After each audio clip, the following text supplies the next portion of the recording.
Let's begin with a story from the 1980s, a time of big dreams for space exploration. In 1986, Halley's Comet returned, drawing the world's eyes skyward. For the first time, an international fleet, the Halley Armada, prepared to greet it. Probes from Europe, the Soviet Union, Japan, and NASA joined forces. It was a global effort showing how space can unite us.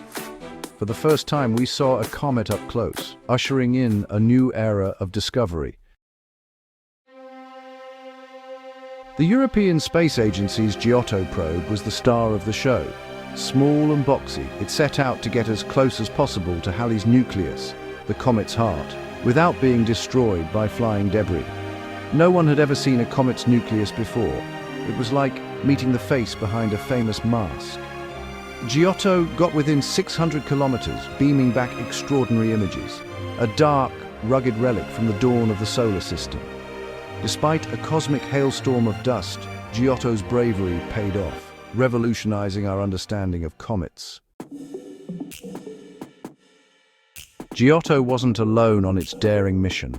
The Halley Armada included brave spacecraft from the Soviet Union and Japan, each with their own unique roles. This was more than a race, it was a relay, and everyone wanted a turn at the baton. The Soviets sent 2 Vega probes. These were robust, multi-purpose spacecraft, first visiting Venus before zooming off to chase Halley. Their mission was to study the comet's environment and test how well their instruments could handle the cosmic storm of dust and gas.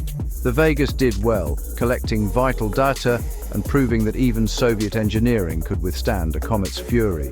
Meanwhile, Japan joined the cosmic convoy with 2 probes, Sakigake and Suisei. For Japan, this was a proud moment, their very first interplanetary missions. Both probes carried instruments to study Halley's tail and the solar wind. They didn't get as close as Giotto, but they contributed valuable information from a safer distance, a bit like the cautious friend at a fireworks display.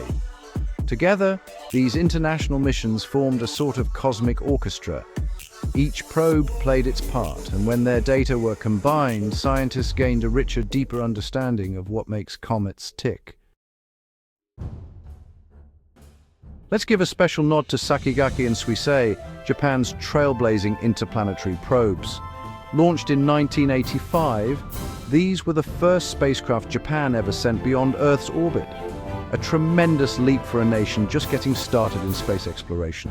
Sakigake, whose name means pioneer, was designed to measure the solar wind and its interaction with Halley's comet. It didn't get up close and personal with Halley, but it was the first foreign probe to launch for the comet, beating even the Europeans by a few months. Not bad for a debut, really. Suisei, meaning comet, had a slightly different mission. It carried a camera to watch Halley's tail and studied the particles and gases streaming off the comet. Suisei approached Halley in March 1986 and captured valuable images and data, scientific postcards from the edge of the action. These 2 probes showed the world that Japan was ready to play in the big leagues of planetary science. Together, Sakigake and Suisei proved that space exploration didn't have to be a solo act. Sometimes it's best when everyone joins the adventure. Now, here's a clever bit of teamwork. Space is big, really big, and sometimes it's hard to call home. The Soviet Vega probes were too far away from Earth for a clear connection. Luckily, Giotto was in just the right place to help. As the Vega probes passed by Halley's comet, they picked up a wealth of data, but they needed someone to ferry their findings home. Giotto stepped in as a cosmic postman, relaying the precious information back to Earth. It's as if the ESA probe was holding up a giant satellite dish and saying, "Oi, I'll pass your message along." This relay role was crucial. Without Giotto's help, much of the Vegas data might have been lost in the void. Thanks to this interplanetary cooperation, scientists on Earth received a treasure trove of comet information from 3 different nations. Such collaboration was a triumph of international science. It proved that when it comes to exploring the cosmos, it really does pay to have friends in far-off places. Let's fast forward nearly 20 years to another bold mission, Deep Impact. The name alone promises excitement, and the mission certainly lived up to it. Launched by NASA in 2005, Deep Impact set its sights on a different comet, Tempel 1. Deep Impact wasn't just about flying by and snapping photos. This mission had a dramatic twist. It carried an impactor, a kind of scientific cannonball. The plan? Smash the impactor into the comet's surface to see what was hidden beneath.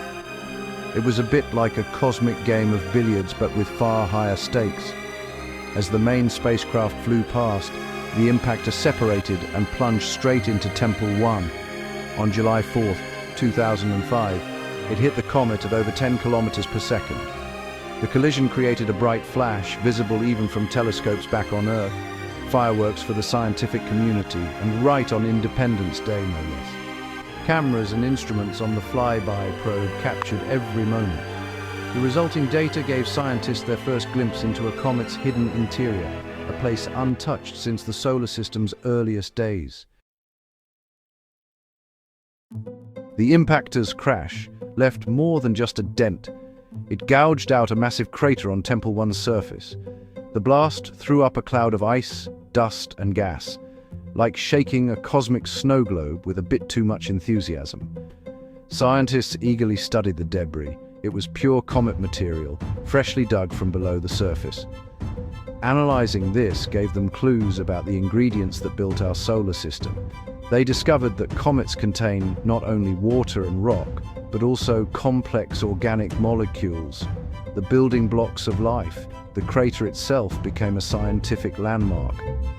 Years later, NASA's Stardust Next mission flew past Tempel 1 and imaged the crater left by Deep Impact. This allowed researchers to see how the comet's surface changed over time, offering new insights into these icy wanderers. Deep Impact showed that sometimes, to learn what's inside, you have to give things a little nudge, or in this case, a spectacular wallop. If patience is a virtue, then the Rosetta mission was the most virtuous of all. Launched by the European Space Agency in 2004, Rosetta spent a staggering 10 years chasing down its target, Comet 67P, Churyumov-Gerasimenko. That's a name even astronomers struggle to pronounce before their morning tea. Rosetta's journey was an epic one. It slingshotted around Earth and Mars, gathering speed with gravity assists. The spacecraft endured years in deep space, keeping its instruments warm and its cameras ready. All the while, scientists back home waited, hoping the mission would pay off. Finally, in August 2014, Rosetta arrived at 67P. It became the first spacecraft to orbit a comet, mapping its surface in exquisite detail.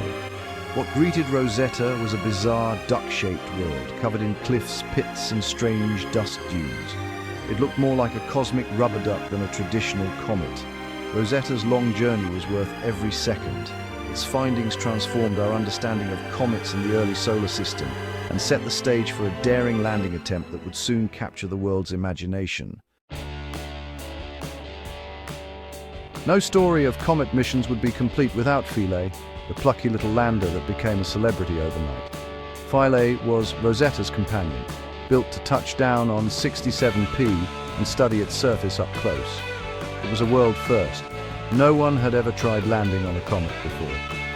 On 12th November 2014, Philae descended towards 67P's surface. Everything was going smoothly, until in a twist worthy of a slapstick comedy, its harpoons failed to fire. Instead of anchoring itself, Philae bounced, not once, but twice. The little lander ricocheted across the comet like a cosmic rubber ball, finally settling in a shady spot.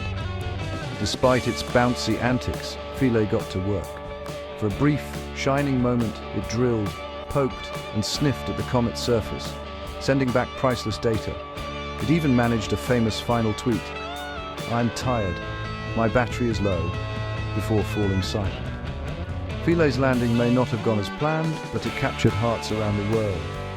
Its adventure reminded us that in space exploration, even the odd mistake can lead to unexpected discoveries. And a good laugh, too.